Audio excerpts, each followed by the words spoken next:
Talk about confidence. Dabo Swinney just made the boldest of predictions for the Clemson Tigers in 2025. Let's assemble the squad. You're talking ball with the ACC squad, sponsored by Game Time. From Florida State to North Carolina, from Syracuse to Miami, and from NC State to California, it's the local experts of the Locked On Podcast Network, bringing you scoops, breakdowns, and the most comprehensive preview of the upcoming ACC weekend. Hang on, it could get loud, it could get heated, and it will definitely be fun. Squad up, you're part of the ACC squad. Shout out to the everydayers, and thank you so much for making the ACC squad your first listen and your first watch. We're available free wherever you get your podcasts. We're free on YouTube. We're part of the Locked On Podcast Network, your team every day. On this edition of the squad, we've got the first batch of coaches poll rankings out. Did they do the ACC right? Spoiler alert, no, they didn't. We'll talk about that. We'll talk about sleepers who have a chance to win the conference in football this year. A team that is not a sleeper is the Clemson Tigers. I am Alex Dono from Locked On Canes. We got Jackson Holzer from Locked On Syracuse. We got J.J. Jackson from Locked On Blue Devils. Talk about confident guys. Dabo Swinney said this week, quote, "We were the first 15-0 team in the history of major college football, and I think we're going to be the first 16-0 team this year. It's a race to do that." And yeah, Clemson back in 2018, early college football playoff days, were the first to ever go 15-0. Do they have, Jackson, I'll let you buy the first round, is Clemson, we know they're good, but are they good enough to be the first 16-0 team in history? Oh, goodness. That's can they go 1-0 first? I mean, they're starting off with LSU.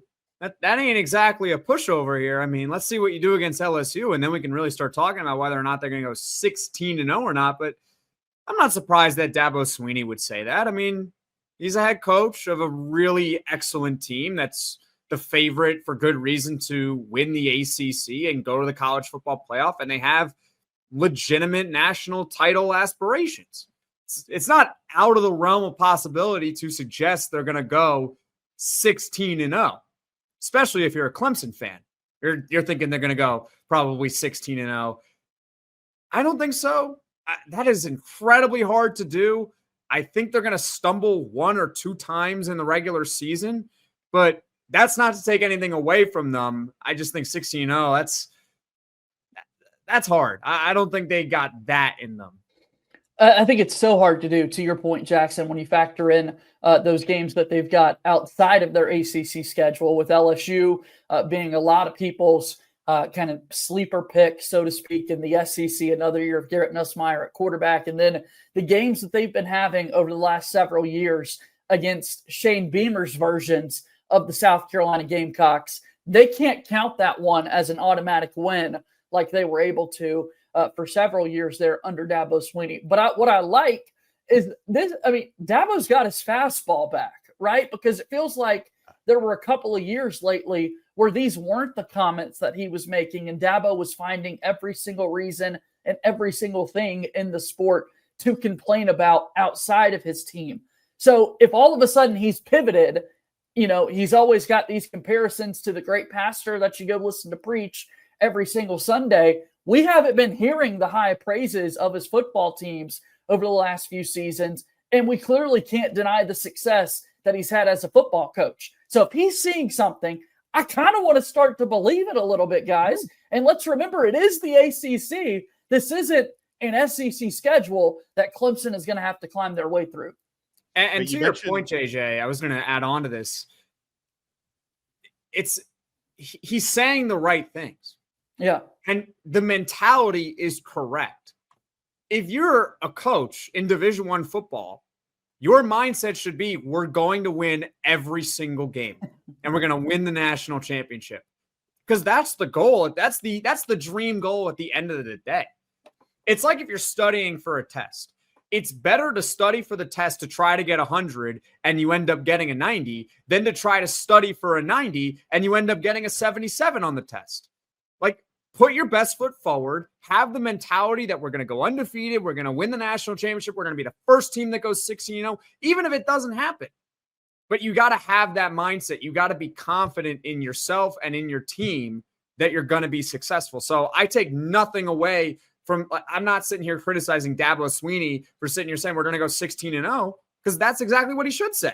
He shouldn't say we're going to go 15-1. Who are you going to lose to then if you say we're going to go 15-1? That's what we're wondering. Now, you referenced they open up the season against LSU, which is not going to be a cakewalk, but I checked the FanDuel odds. Clemson is favored by 3.5 points, and I think they can and probably will win that game. Now, LSU, they're good. They're expected to be very good, but not the best of the best in the SEC. Guys, I can see a world where Clemson runs the table regular season, wins an ACC championship. They start 13-0. What I'm not, though, convinced about, they've got to show this to me, is that they've truly closed the gap with the elites of a top-heavy Big Ten and the top of the SEC. Because, again, like we saw what happened last year. They got trounced by Georgia in the opener. People will say, oh, well, Clemson was a different team by the end of the season, but they still lost to South Carolina in their final regular season game at home, by the way. And then they were convincingly beaten by Texas in the CFP. So I'm not convinced that even if Clemson is good enough to start their season 13-0, what happens if and when you run up against a Georgia, an Ohio State in the college football playoff, in Alabama? Like I have to see it to believe it, that they've gotten to that level where they're better than the best of the best in college football. So that's where I'm at on Clemson. Dono, I was so excited, when I started this, that yes, Dabo's back. We're getting the guy that we like on the sidelines there, the BYOG, bring your own guts. I'm ready to bring my own guts with Clemson going on a 16-0 run like this. But then to your point, I mean, that's a lot of games, man. And yes, the ACC is down, but what have you done in the big time games? And what we haven't really been able to see yet from Clemson, and Jackson, I'd be curious your thoughts on this as well, is you got to get the quarterback position right. And I think everybody loves Cade Klubnik going into the season, and I do too. However, what have those big game moments looked like for him? Losing in the college football playoff to Texas, I believe, this past year, and then the losses that you mentioned, Dono, to open up the season against Georgia, the loss against South Carolina at home. What is your quarterback, your best player, done in the biggest moments? Well, they're definitely in a better situation at this time this year than they were last year with Cade Klubnik. Because this year it feels like, okay, Cade, do it again. Yeah. We saw what you did last year. You definitely got better over the course of the season and ended up having an all ACC caliber year. Now go out and do it again. And it's easier to prove that you can do it again than to prove that you can do it to begin with. I'm not really worried about Cade Klubnik, to be honest with you, which is a complete 180 from where I was a year ago around this time. And Dono, you mentioned something very interesting, that if Clemson is 13-0, you still might not have like a lot of faith in them versus the top of the Big Ten or the big powers of the SEC.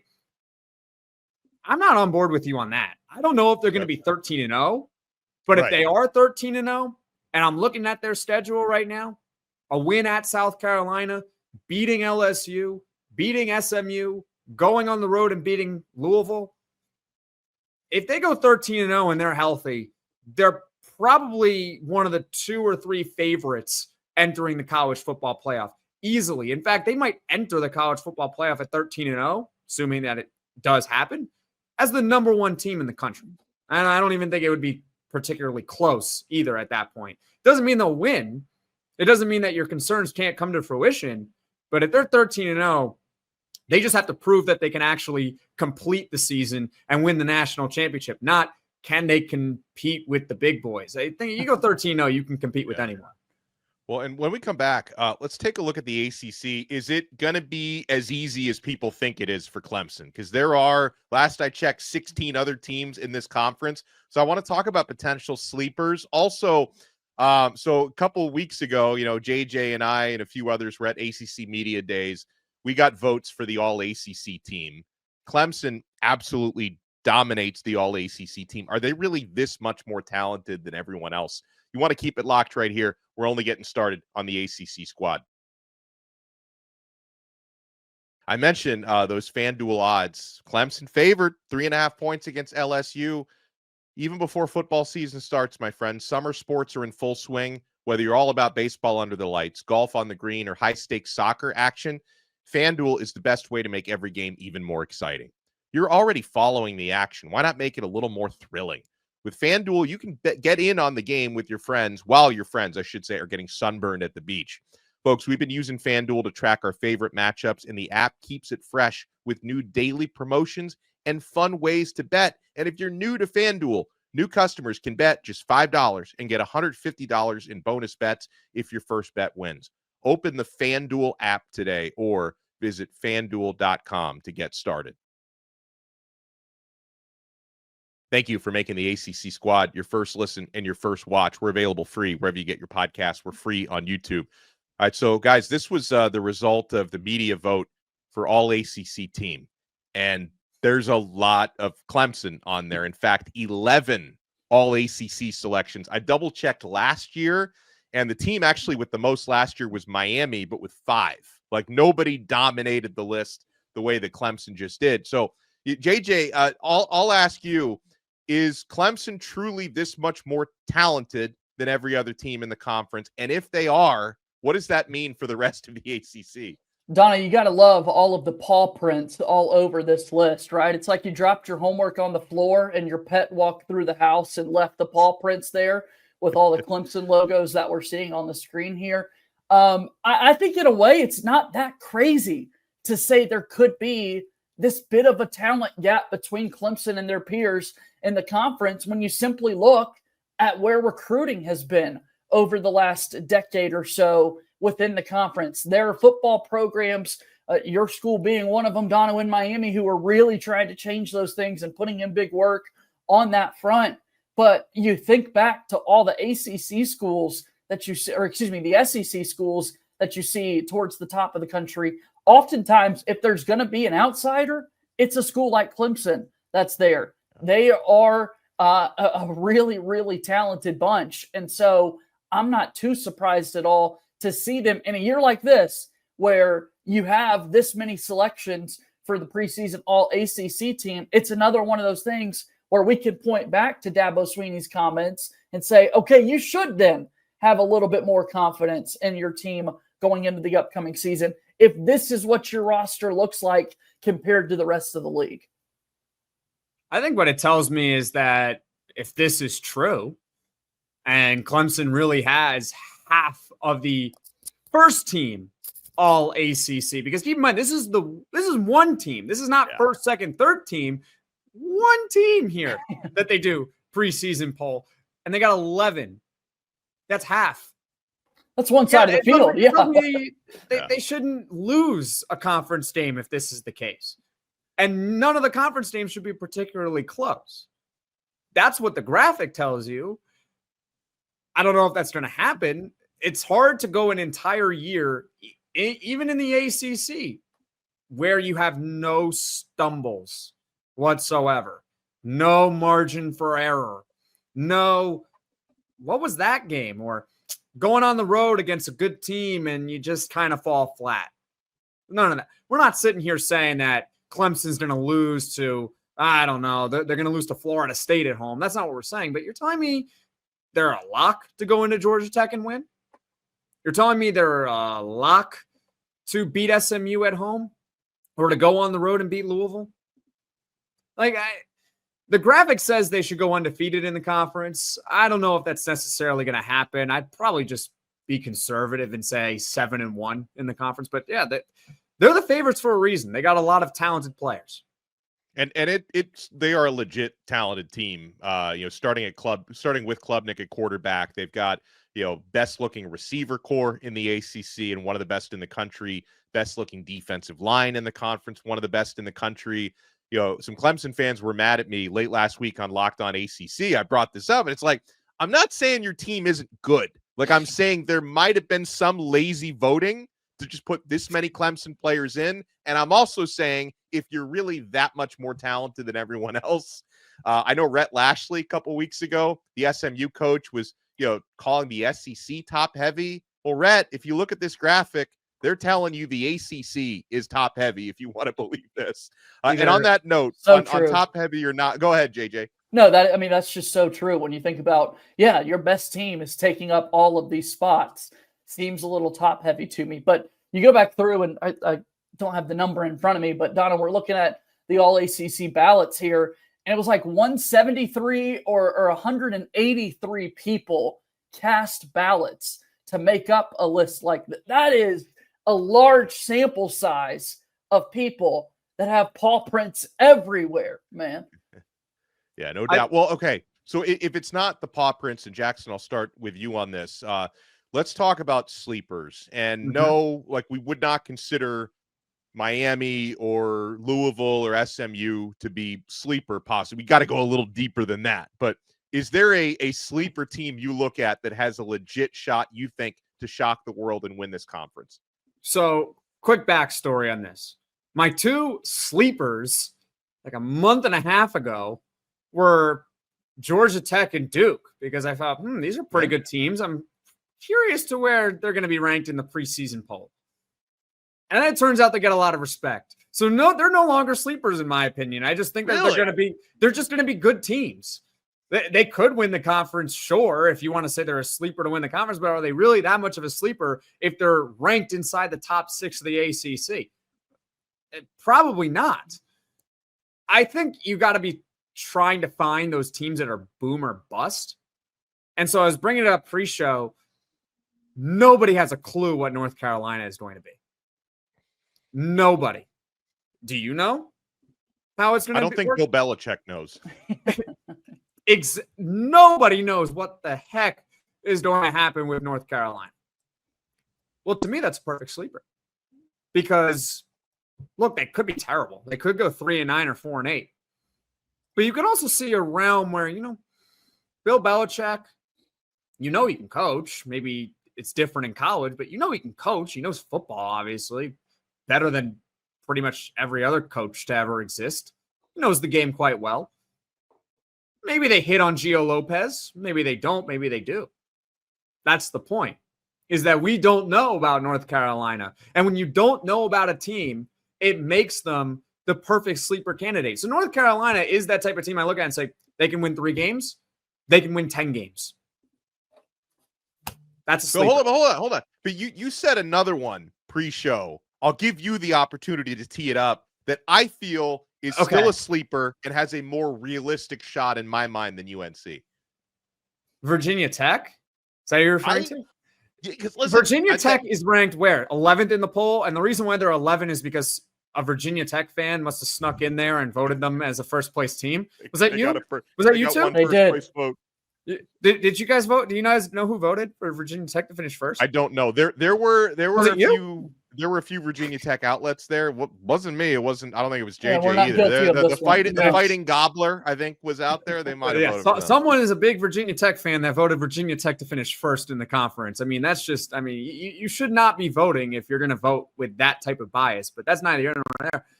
Yeah, they're kind of a sleeper. I mean, is Kyron Drones ever going to be Kyron Drones like we think he can be? Because a lot of people were high on Virginia Tech last year and they kind of let us down. See, that's another type of sleeper candidate.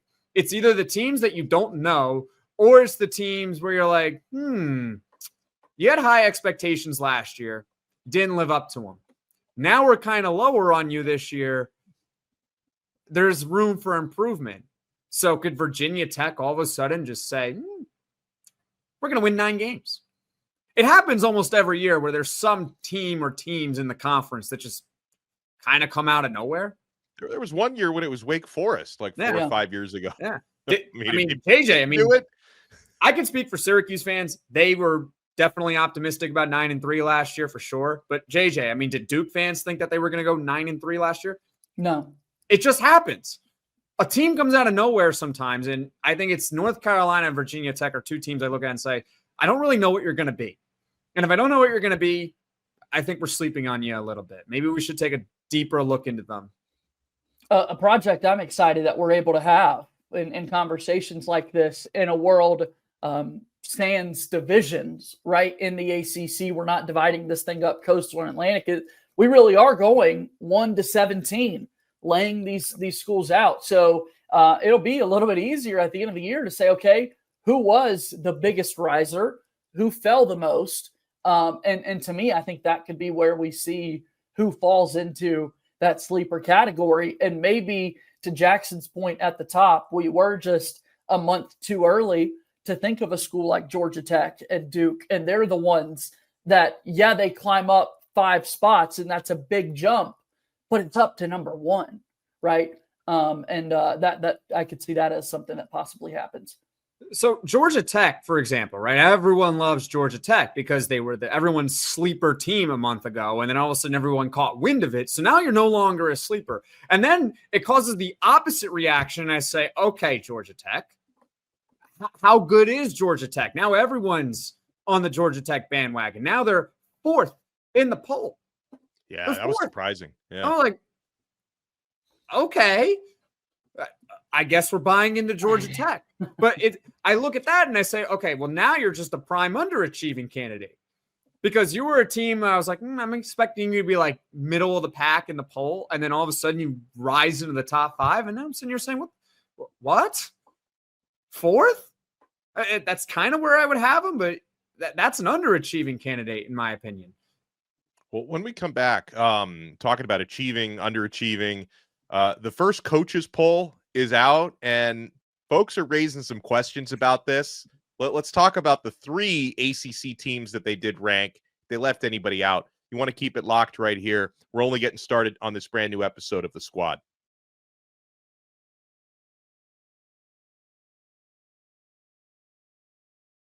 Thanks for making us your first listen. For your next listen, make sure you check out the portal. Our good friend and host of Locked On Seminoles, Brian Smith, also hosts the portal, where he talks basically all those new things that the old timers hate about college sports, NIL, transfer portal. He keeps up very well with recruiting as well. The portal is available free wherever you get your podcasts and available free on YouTube. All right, guys. So let me pull up the first coaches poll of the season that just came out this week. You see some ACC representation there. Clemson comes in at number 6. Miami comes in at number 10. It's a little higher than I expected. SMU at number 16. Those are your 3 ACC teams. You know, JJ, I feel like a couple teams in the ACC were possibly left out on this one. If you look, you'll notice the Big 12 actually got more teams in overall, not as high, but they got, I think, 4 teams into the ACC's 3. Yeah, no, overall, certainly, but I'm excited for the ACC perspective to have 2 of them in the top 10 itself. A summer in which, and really a news cycle over the last 2 or 3 years, in which the SEC and Big Ten has dominated every single conversation that we've had. To have 2 teams from the ACC end up towards the driver's seat inside the top 10 with Clemson, with Miami, gives me hope for what this conference as a whole can do this season. And let me real quick run this down for the audio listeners who aren't looking at the graphic. In the top 5, you've got Texas at number 1. Man, Arch Manning, you better be as good as everyone thinks you're going to be. Ohio State, the defending champs, 2nd. Penn State, 3rd. Georgia, Notre Dame rounding out the top 5. Then Clemson, Oregon at 7. Alabama, LSU, Miami rounding out the top 10. Arizona State, Illinois, South Carolina, Michigan, Ole Miss, then SMU at 16, Florida 17, Tennessee 18, Indiana 19, Kansas State 20, then Texas A&M, Iowa State, BYU, Texas Tech, and Boise State round out that top 25. What do you think, Jackson, on the ACC perspective? I think it's a little light, but they're ranked pretty highly, which is nice. They're getting of the teams that are ranked, they're certainly getting respect. I think the only people that would be mad about Clemson being 6 are Clemson fans. That is okay. Miami at 10 is a little bit surprising. I don't think they're a top 10 team in the country, but you know what? The coaches are saying they're a top 10 team in the country, and coaches probably know more than I know. So you know what? They're a top 10 team in the country. And Dono, I don't think it's because they're trying to boost up Miami for TV ratings only to get smacked by Notre Dame, because as you've pointed out, this is the coaches poll, not the AP poll. There is no reason for the coaches to sit there and say, let's boost up Miami for the TV ratings against Notre Dame. They don't care. So they must think that Miami is really good, and SMU at 16 is about where I thought they would be. So getting those 3 teams where they're at is good, but it's only 3 teams. And you can make an argument that Louisville should be in the top 25. The issue with Louisville and I feel like we say this all the time about them, is what is their true upside? So like we can rank them in the top 25. Cool. But are they going to be more than that? Is Louisville a team that you look at and say they can make a college football playoff? Louisville fans are probably going to come at me and say, yes, they're absolutely a team that can make the college football playoff. But what is their upside? And I think that's ultimately what hurts certain teams in these polls is you look at the upside in the preseason. Oh, this team could be really good, so we're going to rank them at 17th or whatever in the country, right? Even though their floor could be 4 wins, missing a bowl, terrible, well underachieving. And then you have a team like Louisville that slides in week 4 consistently in the top 25 every week, but you know that they're not going to ever really be much higher than that. So it's a preseason poll. I think they do matter, but it's not the end all be all. Yeah, I mean, preseason polls, like they do matter. I wish they didn't exist, if I'm being quite honest. And like part of it, I look at it from a Miami perspective. Like Miami has a recent history of underachieving based on the preseason polls. So I get annoyed that they even get put in that position because, like you mentioned, hey, it feels like Miami maybe in the top 10 is a little bit too high. Like my prediction before this one came out was I think Miami's probably going to be in the 12 to 13 range, which is not that much lower, but it's not top 10. So now Miami's in this position where they lose to Notre Dame week 1, which obviously could happen. Then people will say, well, were they really a top 10 team in the first place?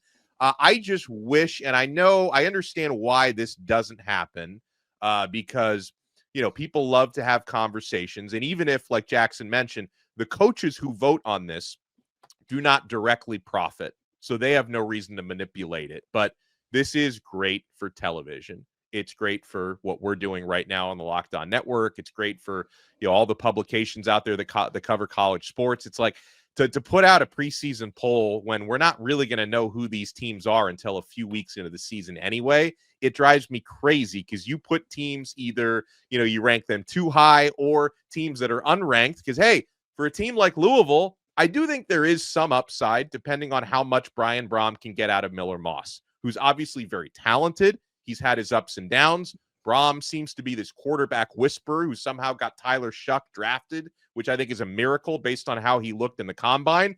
I think Louisville's got, one of the better on paper running games in the country. They've got some pieces on their defense. They did lose some from last year. They underachieved a little bit last year. But I think if Miller Moss can actually show out, I think they have an opportunity. And so, with them being outside of the preseason ranking, they're just going to have to work that much harder to change that perception and get in to the ranking. That's why I hate preseason rankings. Go ahead, Jackson. Okay. Here's the thing though with preseason rankings. They're like power rankings. That's what they are. They're power rankings, what you would do in pro sports.